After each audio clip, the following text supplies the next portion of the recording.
For those who don't know, the talk of the weekend, this past weekend, was Canelo Alvarez defeated Billy Joe Saunders via 8th round TKO. And it was a huge fight. Canelo's biggest fight since Triple G, and ever since then, he hasn't really fought anyone of that high caliber. You know, everyone that Canelo's fought, Canelo was assumed to dominate in devastating fashion. But this was one fight that many people were really interested in due to the fact that Billy Joe was probably the only fighter that can really push Canelo. Of course, many people had Canelo winning, but I thought, hey, Billy Joe has a style, he has the power to really give Canelo some problems, and that is what he did. So leading up to this fight, a ton of trash talk, the whole ring size dispute, everything that was happening was mind games. To the walkouts, to the actual fight that was coming down, many people were wondering, okay, can Billy Joe give Canelo the test that we all knew he can give him? And I thought he did. I thought Billy Joe won a few rounds.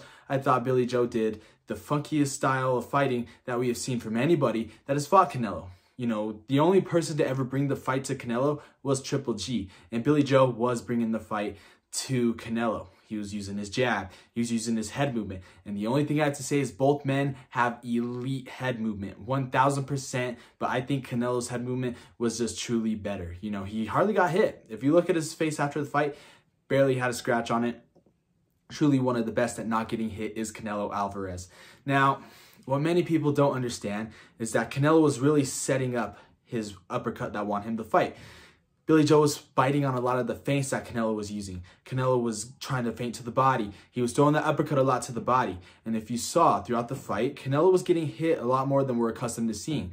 Canelo was getting hit by jabs. He even got hit by a good left hook that kind of cracked Canelo.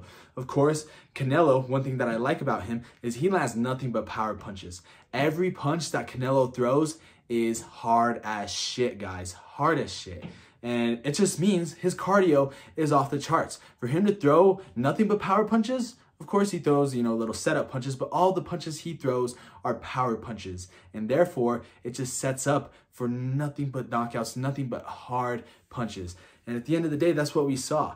Canelo was using his power, going to the body a lot. And then finally, you know, in the 8th round, you had Billy Joe throwing a crazy right hook, ducking to his left, then Canelo throwing that uppercut to the body, finally threw one to the head, found Billy Joe's face, and essentially just closed his eye. I mean, if you look at his eye, it swelled up immediately. And shortly after that, Billy Joe went to his corner.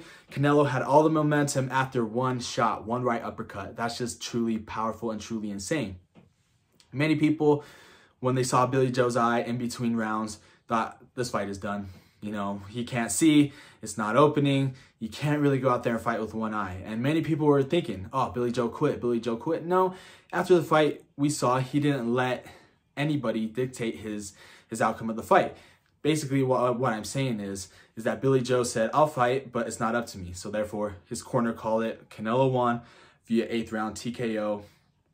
One of the most dominant punches, one of the most hardest punches I've ever seen thrown by a boxer. And me personally, I hate when fights end like that, but due to the health, you gotta live to fight another day, and you can't go out there fighting with one eye. Who knows?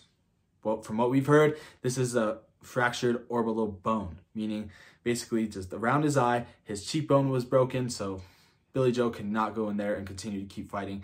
So that was a great call by his corner, and Canelo does it again. He does it again. What can he not do? He's only lost to one man and one man only, and that being Floyd Money Mayweather. And many people are having that debate of, oh, hey, you know, Canelo's going to beat Floyd Mayweather if they were both in their primes. Fortunately, we're never going to see that again, but that's just a different topic for a different day. It was truly dominating. Canelo was just on fire, basically looked untouchable. The scorecards, you could look at it in many different ways. Me personally, I had Billy Joe winning. I didn't have Billy Joe winning the fight up until that punch.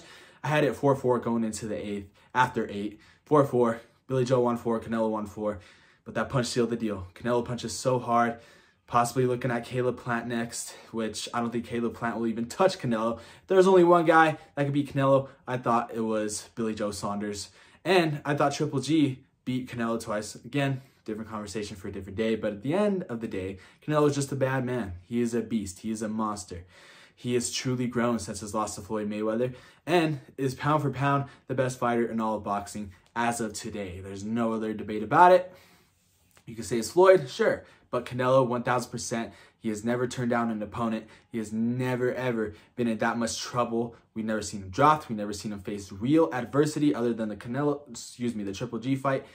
All in all, Canelo's the man, and we just got to recognize, we need to stop hating. You know, I think if we saw the Triple G fight one more time, then a lot of people would put some more respect on his name. But like I said, Canelo, truly undeniable in the sweet science.